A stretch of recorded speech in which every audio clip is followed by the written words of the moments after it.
Broadcasting live on YouTube, Facebook, and X. Here's your host, Andrew Romanella. Okay? Like, just get the hell out of here. Nobody cares what you think if you're not a Mets fan.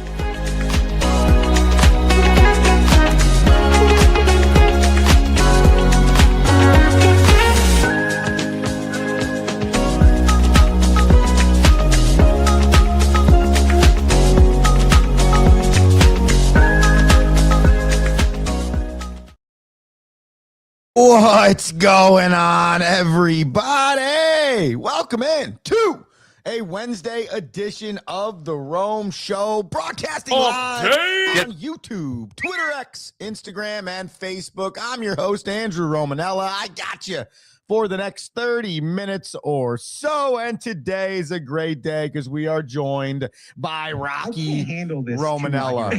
A lot going on in the Stanley Cup playoffs, so he's going to come in about 5 minutes from now and break it all down. We must talk NBA, NCAA expansion, and some other stuff as well. So we'll get through the pleasantries. We'll give you our first 5 minutes, and then we will be joined for Rocky's Rundown. YouTube.com/the Romanellas. That's YouTube.com/the Romanellas. Head there, hit the subscribe button, and enjoy the content beyond just the Rome Show. Twitter, X, and Instagram. Oh no, Twitter, X, and Instagram. That's the Rome Show. Then the number one on both of those. Facebook.com/the Rome Show. Though I think I just found a great sounder from Rocky. Let's see. Like, you grew up 10 minutes from Giant Stadium. Yeah. And you're an effing Cowboys Oh fan. yeah, that's a good one. That was the NFL draft. I want to say 6 years ago. I think it was the draft that Tua got drafted. I believe. I could be wrong. Maybe it was the draft after that.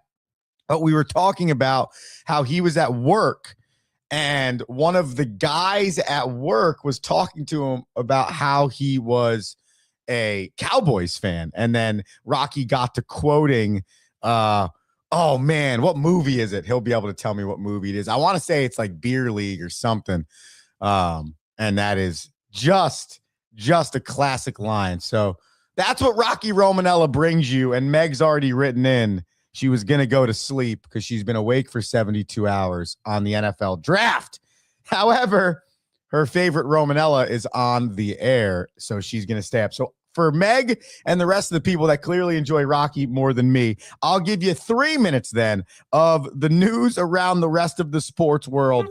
Then Rocky is here for the hockey. Let's start with the NCAA, which everybody knows Andrew loves to start with. They have expanded the NCAA tournament from 64 teams, well, 68 really, to 76 in college basketball, Division I and Division II. What you really need to know is that play-in style Tuesday, first four in games in Ohio that has 12 teams playing ball or 8 teams playing. Well, now it's going to be 2 separate sites of 24 total teams, so 12 games to get the bracket back down to 64 teams, which is what you see on the weekend. Right now, it's technically a 64-team bracket. It's really 68 if you add the play-in. So now 68 goes to 76. Here's the deal. Long and short, this has nothing to do with anything else outside of the Power 4 schools. As the landscape of college basketball has continued to change, Power 4 conferences have gotten bigger. I mean, hell, it used to be Power 5, and then they completely absolved the Pac-12. So that's how much larger and deeper these conferences are. So now the 7th place SEC team, who's 9-8 in the SEC and is 17-13 overall, believes, well, we're in the SEC and our conference and our schedule's great, so we deserve to be in. So they've changed the entire thing for those people. I think it's watered down BS. Nonetheless, the NCAA is doing it. I'm sure there's more dollars in it for them somewhere. Hey, ladies and gentlemen, the Mets won. Yeah! If you listened to the Rome Show yesterday, you listened to me crush the Mets a little bit, and the fact that The Philadelphia Phillies fired their manager, Rob Thompson, yesterday. Don Mattingly, the bench coach, is now the manager of the Philadelphia Phillies.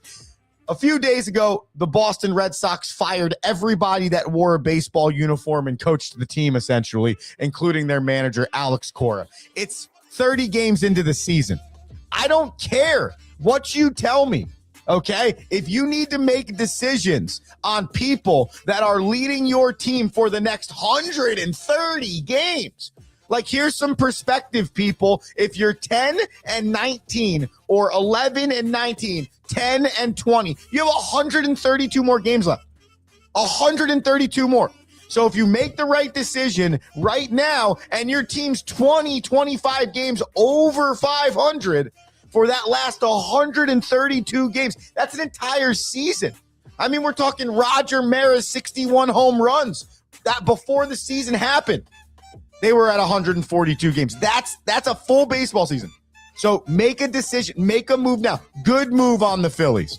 Good move on the Boston Red Sox. The Mets should follow suit. Though they won last night 8-0 and Juan Soto hit 2 bombs, get Mendoza out of there. They've been atrocious since July 1st of last year. Speaking of atrocious, that's not the Tampa Bay Rays right now, who are on a 6-game winning streak. And in that 6 games, they're outscoring their opponents 26-8, playing some really good baseball. It's the second 6-game winning streak on the season for the Tampa Bay Rays. If you're a small franchise fan out there, Kansas City Royals, Colorado Rockies, right? Cleveland Guardians, hell, honestly, even I feel like it as a New York Metropolitan when it comes to the win side of the column, not the money spend side. I want my franchise to look like the Tampa Bay Rays.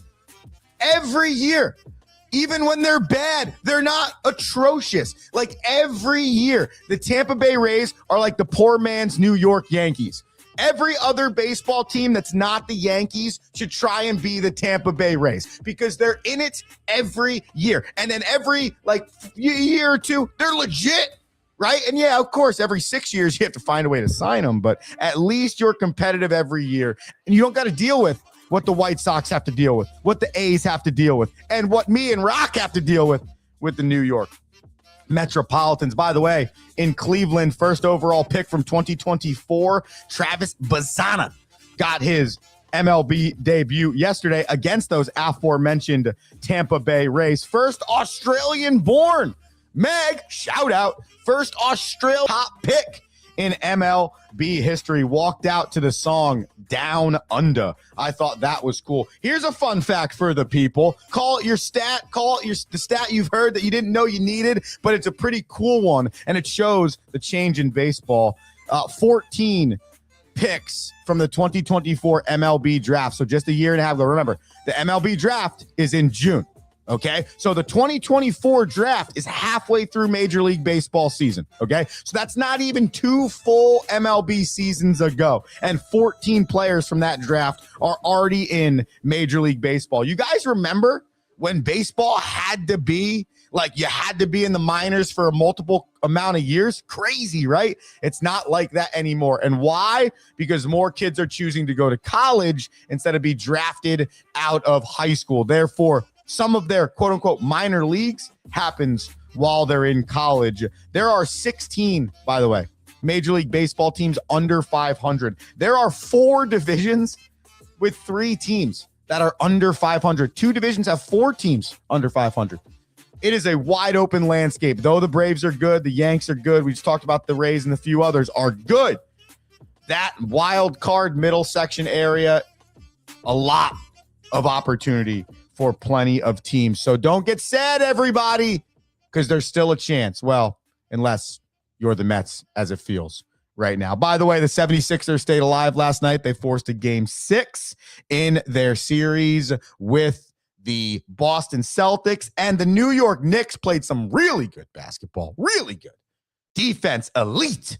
Finally looking like the Knicks we all expected over the last 2 games. They're up 3-2, headed back to Atlanta. We're headed for a 1-minute commercial break to hear from the other Rocky Romanella so we can introduce today's version. Rocky Romanella, The Rome Show, back after this. What is one thing every great leader has in common? They challenge their people to not stop at the first right answer. Tighten the Lug Nuts is a leadership book that will teach you how to move past the first right answer with entertaining and detailed examples founded in real-world concepts and experiences. Accelerate towards your professional goals with Tighten the Lug Nuts, one of the best leadership books available.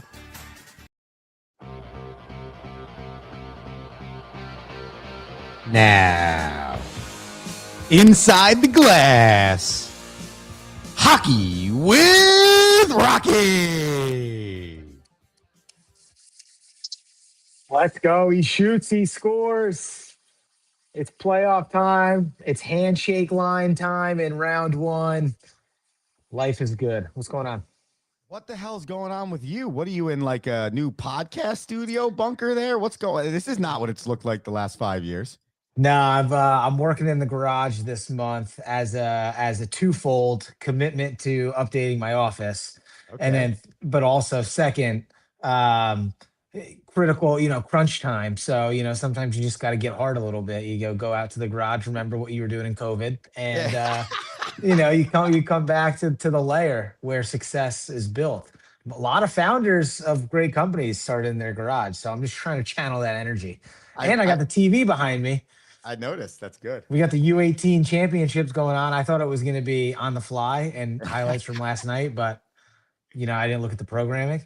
So and then I figured. No, go ahead.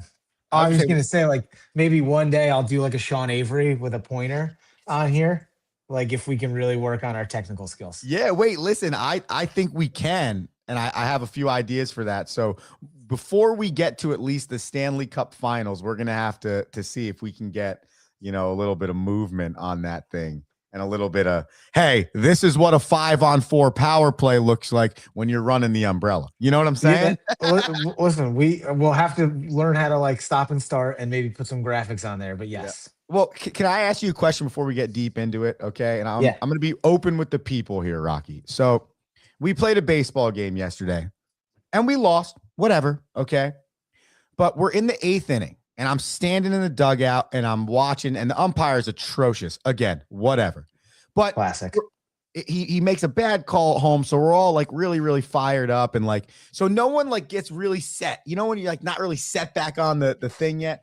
And a kid rips a line drive, and Rocky, the ball hit me directly in the right basketball, right in the right basketball. Rock. I was down for like 15 minutes in the dugout. Ooh. I was down. I didn't coach the team for that moment, right? No. Like, has that ever happened to you on the hockey rink? Because in baseball, I feel like unless you make a poor play on a ground ball, which I mean really doesn't happen often, I've never, and I'm like, the only other sport I can think of where that's got to be a real thing is hockey, because the stick opportunity for it, the puck opportunity for it. So I had a really tough, was even sore later on. Like I had to check to make sure I didn't have to go to the hospital. Oh, you got to be careful. That's real. That's real life, dude. Listen, you got to take care of those things. Have you ever been there before? Yeah, definitely been there before. I can't like think of one particular time, but I will say like sometimes it was like you fell and your cup like got you the wrong way. Oh, self-imposed. So sometimes it's yeah. It's not always like, oh, I took a shot. No, and like, yes, you like there's every now and then like you probably got cheap shotted a little bit, which is not right. You don't do that. Right. True.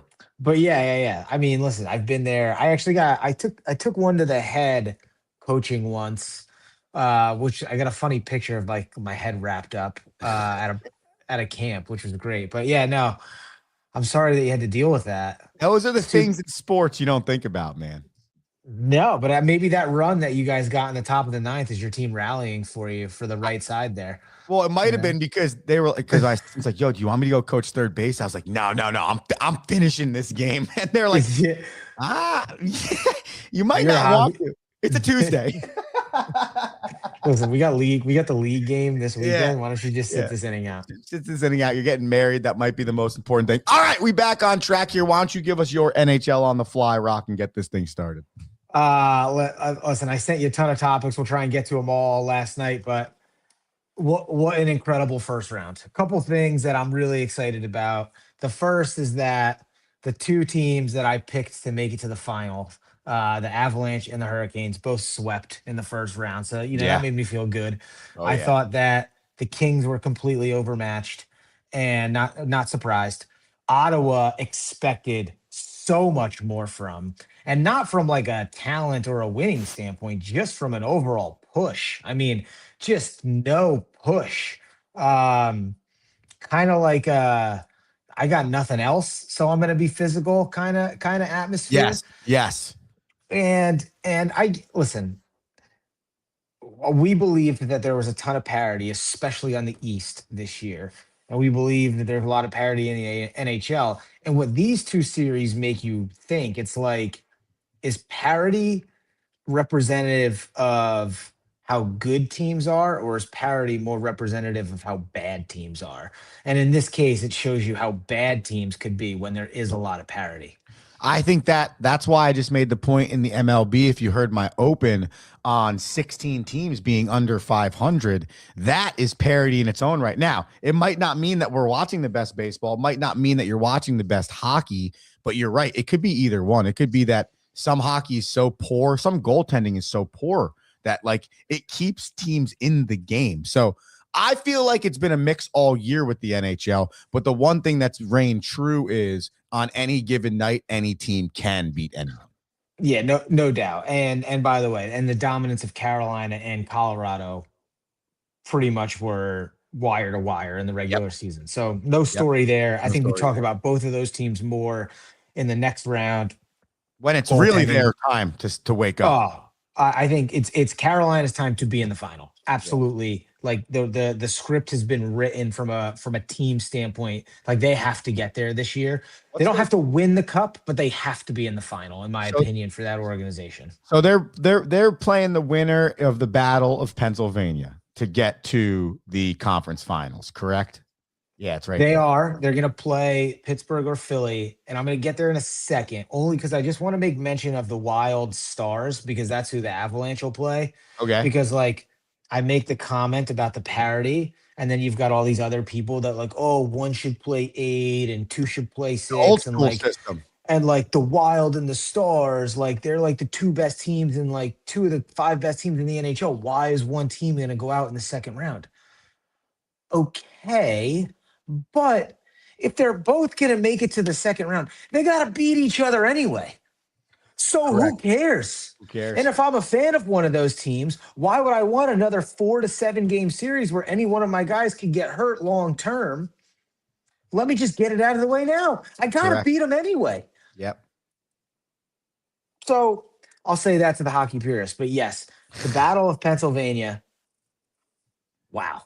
So good. My favorite series so far, hands down. For real, well, I don't know about that. I don't know why. Because if I was in Game 3, if I was a Penguins fan, I may have disowned the team. What a terrible game! Oh my gosh. Yeah, you could say that about the Bruins fans last night, and they came back in Game 5, and they came back and won yesterday in Buffalo in overtime.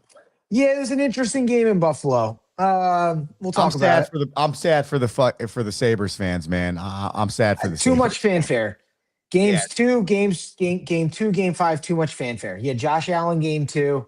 You had Ryan Whitney in Game 5 here. Yeah. Too much. Game 1 was about, hey, we're back in the playoffs. Yeah. Classic Sabres excitement. Now it's act like we've been here before. Now it's too much. Yeah. Right? Like, let's go, right? Because we got outchecked last night. You got outchecked. You lost your faceoffs. You got outshot. And outchecked and outshot, those are the two things that you've dominated in your run through the back half of the year. You can't be outchecked, you can't be outshot. And remember, people, Rocky's boots on the ground right now. He's seeing this with his own eyes. I'm as invested in the Sabres as I would be in the Rangers. I know the lines. So good. I know the lines. I know the combinations. Good. I know that in Game 4 they started their second line, and it was a great decision because it teed up the first line's goal in 4 minutes in. So that's been a fun series to watch.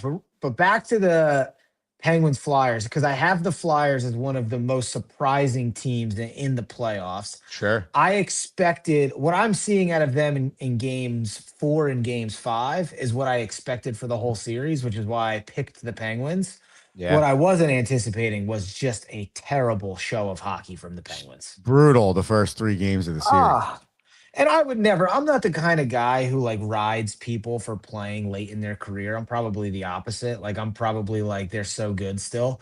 Yeah. But Eric Carlson in games 1, 2, and 3 looked terrible. Yeah. I've never seen the guy turn the puck over so much. Right. What are we doing? And Crosby hasn't won faceoffs. But he did in game 5. That was actually one of his best games. But that is why I think I enjoy that series so much, because I think the Penguins have stayed in it mentally and physically. That's it. That's all they did. Yeah. They were not good at hockey. They were just pissing off the Flyers enough to find a way to stay in the games. But what I love now is, and who knows, we'll see tonight if they can win in Philly and force a game 7 down 3-0. But to me, it has all the makings of that happening, because it's a young Flyers team that, not that they're reeling because it was a bad bounce off a Letang dump that really won them the game in game 5 anyways. But it's like, damn, like this has the makings for like, it feels like 1982 hockey again, if that makes They're sense. showing youth because they in games 4 and 5 they played the Penguins game. In games 1, 2, and 3 they played Flyers hockey. Sure. And in game 3, no more evidence there than when they're down 1-0, a 5-man scrum. It's an absolute mess on the ice. Right. It's what, if you're paying attention, Paul Bizanek calls the Flyers playing scumbag hockey, blah, blah, blah. By the way, Right. that statement has ramifications in the series, Sure. because quite frankly, he makes it seem like it's a diss, but in all reality, I thought it was the best thing that the Flyers could do. They were at home playing in front of Philly, echoing the Broad Street Bullies. They're playing physical, a cheap style of hockey, you could say. But you know what? They went and scored 3 goals in 6 minutes and dominated the rest of the game. They looked like the best team. Exactly. And you didn't see that out of them in games 4 and 5, which is exactly what Pittsburgh wants. Pittsburgh wants like that. That's the Pittsburgh's game. Yeah. So you've got to get back. You've got to get Pittsburgh off their game, and you've got to get back to that physical style of Flyers branded hockey. And I think that they'll take game 6 and get into the second round. And by the way, I think Dan Vladar has played good enough in net too. That guy's been good. Yeah. That I just think that all they've needed, correct. It's like a 10-minute spurt here and there that's allowed the Penguins to change the momentum in each of the last 2 games. But I've just enjoyed that series because it has been grimy, man. It's just been like, I feel like every whistle, there's 4 dudes punching each other in the face. I've watched like 3 goalies get run into on a guy trying to take the puck to the net, but like also no penalties called. You know what I'm saying? Like that's that good shit that I love when I'm watching playoff hockey. So good series. All right, what else we got? Best series in playoffs right now to me is Montreal Tampa Bay. I mean, it is a great series. Series. I mean, you've been overtime 3 out of the 4, 1-goal game in game 4. The game-winning goal went off Brandon Hagel's chest. Yeah, dude. It didn't even get shot in off a stick. Yep. I mean, that's the level of that's how tight it is on the ice. I'll say this, in game 3, I went into the basement, turned on the big screen, turned on surround sound simply to listen to the Canadian national anthem sung in French and English, because that's fantastic. You're in a hockey mecca in Montreal. I mean, this is the most storied, winningest franchise of all time in hockey history. Haven't won a cup in like 30 years, and they have the most all time. Yep. And it's loud. I mean, John Cooper's like before the game, like, I don't know if you could play in a better place in the playoffs. Like, he's sitting there like, this is the best place. Everyone's sitting there like, I can't believe this is happening. Montreal playoffs, this is the best. Yeah. And the atmosphere has not denied. You want to see a little bit more out of Cole Caulfield. The game looks a little big for him. Love the 4th line, right? Huge game for the 4th line in game 3 for Montreal, which was great. And at the same time, Tampa Bay, no Victor Hedman. He might come back. He skates in the team skate yesterday. He's been on leave since March 19th. Hasn't played. Only played 33 games this year. But imagine if like Hedman comes back in games 6 or Ignite game 7 if they go the down 3-2 Bolts. after tonight. I Ignite mean, the you Bolts. got to think that the Bolts are going to make it through, but that brand that Tampa Bay is playing is, I don't know if it's detrimental or it's why they win, but it is on brand every game. It's nasty, it's in your face, it's skilled, Mhm. but they are not giving you an inch and you got to earn every way. And it's a great test for the Canadians. It's been a ton of fun. And the underlying, I think, favorite story for me in this series is the Martin St. Louis being the head coach of the Montreal Canadiens. I think that is, how does that line up like that? Like, that is just beautiful to me. A man that spent so much time in Tampa Bay now to bring this famous storied franchise back. He has to slay a franchise that he helped build, at least in my opinion. And to me, that's been so much fun. And his maturity is the wrong word. He's an adult, but it's not like he's been a head coach for a really long time. But watching him as a head coach make decisions against what I think is the greatest head coach in the NHL, at least for the last decade, in John Cooper, is rather impressive. And I think goes to show you that this series is as much on the bench between those two as it is on the ice between the stars. Oh yeah, and Martin St. Louis' reactions when some like they take a bad Yeah, penalty or dude, they're so great. good. It's He's just like great. head down. He's just like, Yeah. what are we doing, Chewing guys? his Like, gum. Like, it's he's so just like, good. I can't. He's got great facial expressions. Yeah, that to me, and that's the coach in me. But just watching those two duke it out, the underlying Martin St. Louis Tampa Bay Yep. history is great to me. All right, let's finish the East again. Buffalo, Boston.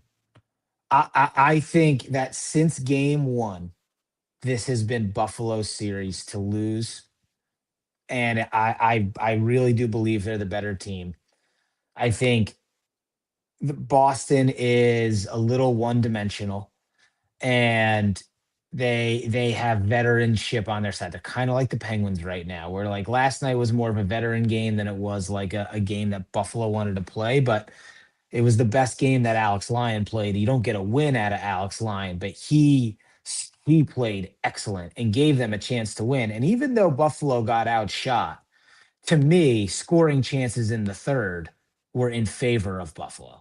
Sure. I didn't even look at the stat line to prove it true, but like just the eye test tells you like that they had. I thought that they could have won the game on like 4 or 5 different shots or opportunities. Um, I think that it's theirs. I think going back to Boston might be the best thing for them to take the series. Really? Yeah. I think that going back to Boston, it's easier to play in Boston for the Sabres right now. Right. There's a Too lot. much There's a lot. fanfare at home. You said that before when we were There's a talking about lot. this. Here's the thing about the Sabres. They're only gonna get better because like Sam Carrick's not in the lineup. I have something for you, by the way. Josh Here's your Norris will be back in the lineup. Yeah, go ahead. there's your third period shot chart from last night. Sabres are on the right. Yep. Yeah, look at they're all in the crease, right? And the Yeah. last one on top of the crease is Pasta's goal. Yeah. So like I'm telling, all right, so good. So my eye test is right. All right, I'm Yeah. not that terrible at watching this game Your, anymore. your eye test was right. There you go. How about that Yeah, work though by our production team? Oh wait, that's me. Anyways, go on. it's amazing. It's like we're in each other's head. I think. Listen, by the way, Bowen Byram has played fantastic. I thought last night was Owen Power. I might have been Owen Power's best hockey game I've ever watched him play. I used to think he's overrated every time I watch the Sabres play.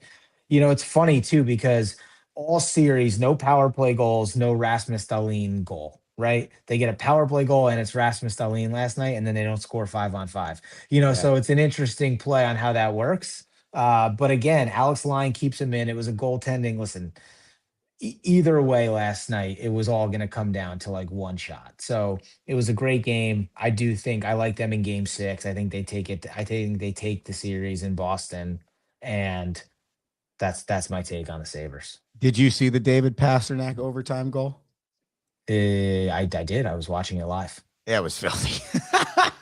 Yeah, it was nasty. It But was- like It was. it filthy. came on the heels of 3 grade A scoring opportunities Yep. in the Boston net front. Alex Tuck had a prime scoring opportunity. Yeah, no, listen, you are correct. All right, what else we got to finish up here? Go Minnesota Wild. So I reread my text from last night and it said Mars Secord, and that was supposed to say Mats Zuccarello. That's what that meant. But I thought you had Zuccarello something comes- special for us. Nah, Zuccarello comes back in the lineup last night for the Wild. Go Wild. Really impressed. And I wish I've watched more of that series, but it's just tough. The West Coast. You usually watch like a half a period and then go to bed. Yep, exactly right. How about the Willies out Yeah, of dude. Utah? Electric, dude. Their fan base is awesome. Their owner, awesome, dude. That guy's Listen, great. So Utah, Salt Lake City, the closest team to them over the last couple of years has been Vegas. So naturally, if you're a hockey fan, you're going to start liking Vegas. Sure. So Utah, before game 1 at home, they Genius. set up a free jersey exchange. Genius. For anyone with a Golden Knights jersey, they will get a free Mammoth jersey if they turn in their Golden Knights. They had over 700 people. It's awesome. It's awesome. What dude. a so cool. Great play. Like, And did you hear what they're I'm not even doing? talking about on the ice stuff. I'm not even talking about the series. That in itself is enough for me to love it. And then you know what they did, which I thought was even more genius. Then they called the Vegas Golden Knights and we're like, listen, we obviously don't just want to throw these away. So now they're going to donate those jerseys to like a certain charity that can get all the Vegas Knight jerseys, the kids in the Vegas area that can't afford to wear Golden Knights jerseys. That's how you grow the game.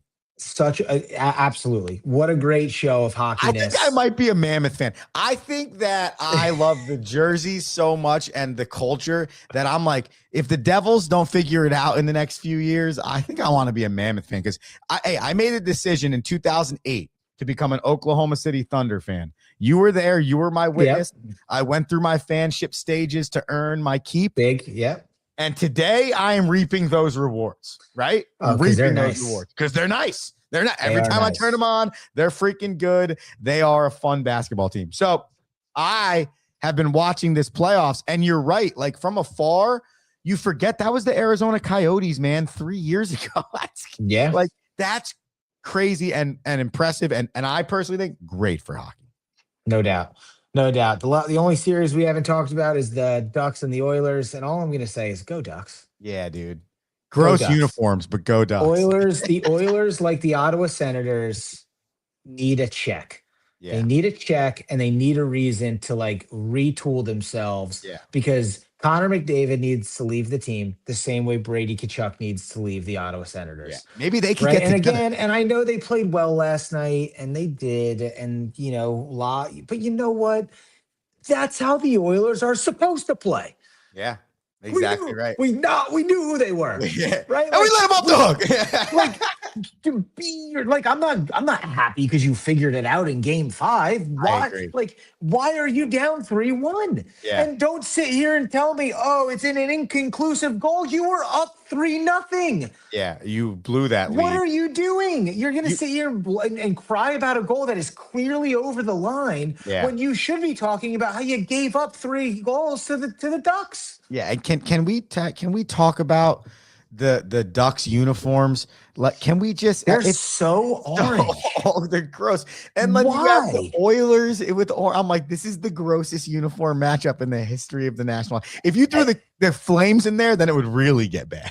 Speaking of, by the way, you've got a lot. Listen, it's funny because you bring this up because the Stars. Minnesota is very dark green. Yes. And the Stars made a fatal error last night. And you know what it is. They wore the old uniforms, man. What were they thinking? Uniforms. So they played like they were old. Yes, exactly right. Listen, I don't know if you are someone that plays video games and you play NHL, but if you take classic jerseys, your players will play like they're old and you won't be as fast. I believe that.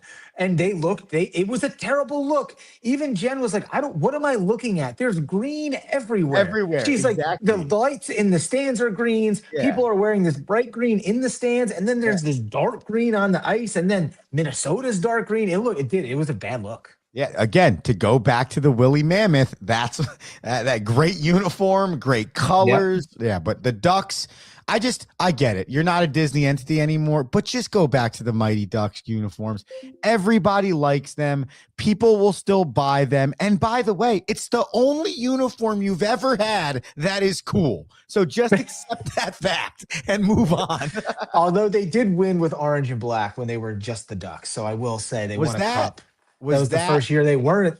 The year they won the cup was the first orange and black year, I believe. I believe it was 06. Yeah, but it wasn't orange, though. If I remember correctly, it was black and gold. It was not orange. They changed. Yeah, maybe it was a hint. Maybe it was a hint of orange. It was because they stopped being the Mighty Ducks. That's when they became just the regular size Anaheim Ducks. Listen, at least they're not of Los Angeles. I was just about to be serious. Los Angeles, Anaheim, Ducks of Anaheim, man. That's good stuff. All right, word. Anything else? Is that it? That the rundown? Last thing. Fascinating thing happened here. Now, I've been in Western New York for 5 years. Mm-hmm. And for whatever reason, I've gone to the bar to like watch the draft and like who's gonna pick team. And then you know me, like I show up and my buddy's like, who are the Giants taking? I'm like, I don't know. And they're like, and he'd be like, dude, he's taking Malik Neighbors. And I'm like, sweet, let's go. Yeah. Like I don't, you know. So a funny thing happened this year though. Okay.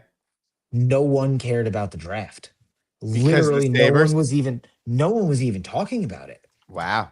The Sabres were on the same night as the draft, number one. That's great. And number two, like, if the Sabres are going to be good, like, I don't have time for the Bills to, like, be where they're at. Like, the level of expectation for the Bills just went through the roof. Yeah. It is really fun to see. It's like the transition, and then like, you think about it, like, oh, that like actually makes sense. It's been literally 14 years. Yeah. And so like in spring, when the Sabres are not in the playoffs, all the fans have is to look forward to football season. Well, yeah, and by the way, in the last 6 years, they were actually good, to your point. So then, okay, well, at this point in time, obviously the Sabres are golfing. So if there's only one good team I root for, I might as well root for them 365 days out of the year. That makes sense. And listen, I know the Bandits have won 3 lacrosse league championships in a row, but like, and they're selling out KeyBank Center. But like, you know, like they're just not, you know, it's just not going to be like truly overtake. Not to say, when the Rochester Red Wings win the AAA championship, I just don't think it's going to feel the same.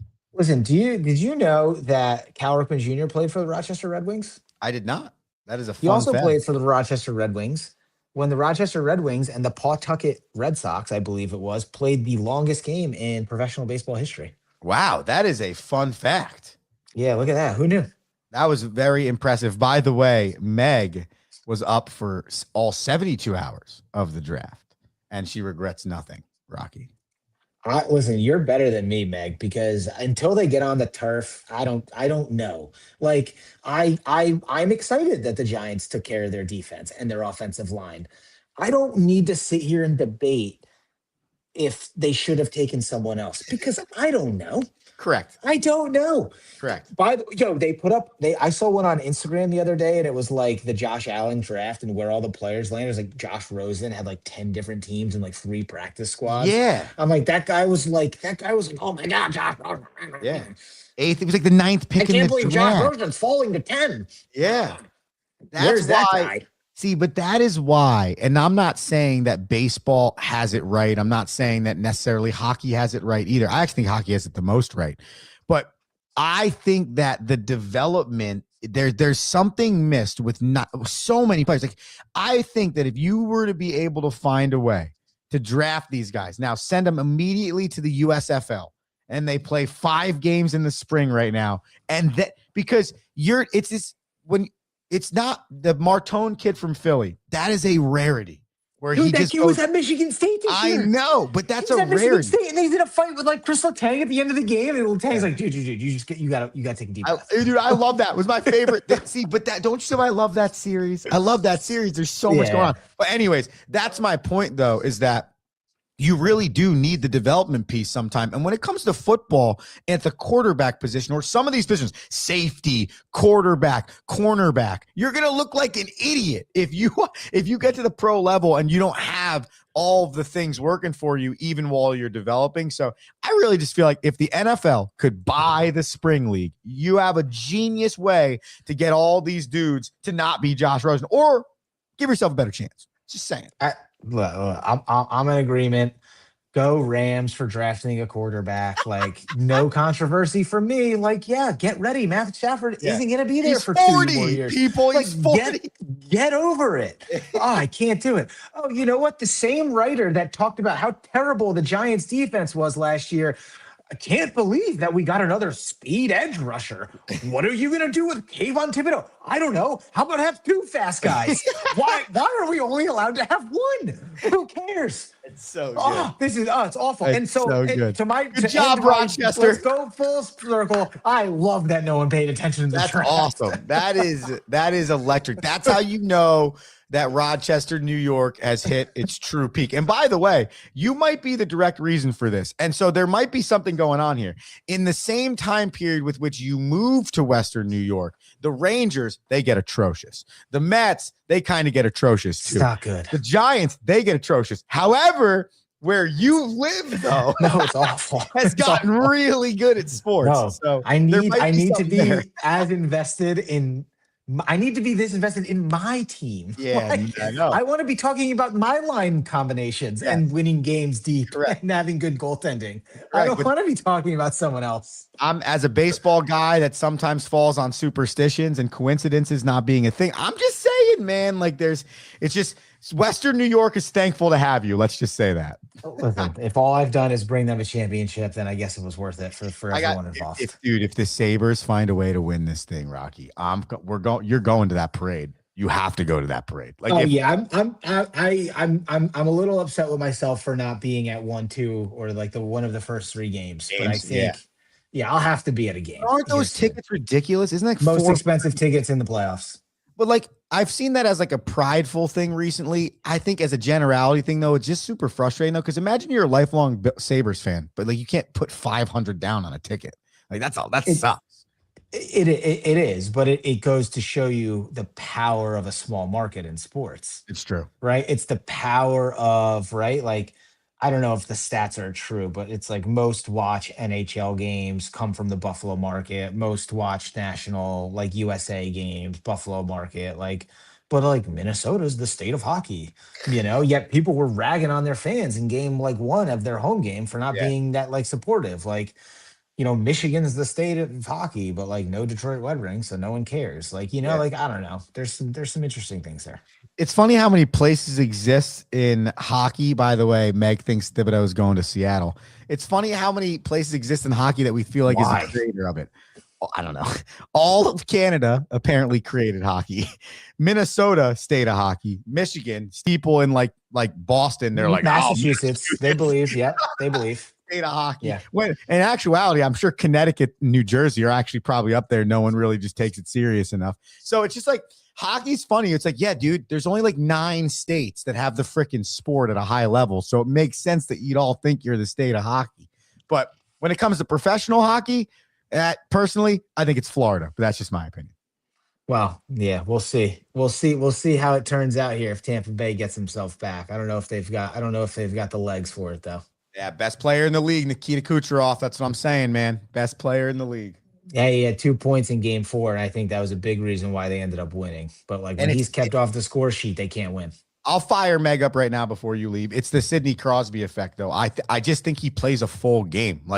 Yeah, he's a point scorer, but he's a point getter, but not just a point scorer. He has the assists as much, if not more, than he has the goal scoring. That's why I just love watching his game. And every time I watch the Lightning Rock and something starts to change momentum in a positive way, he's around the puck. He's somewhere. He's there. Dude is just best player in the league. For sure. Baseball season, by the way.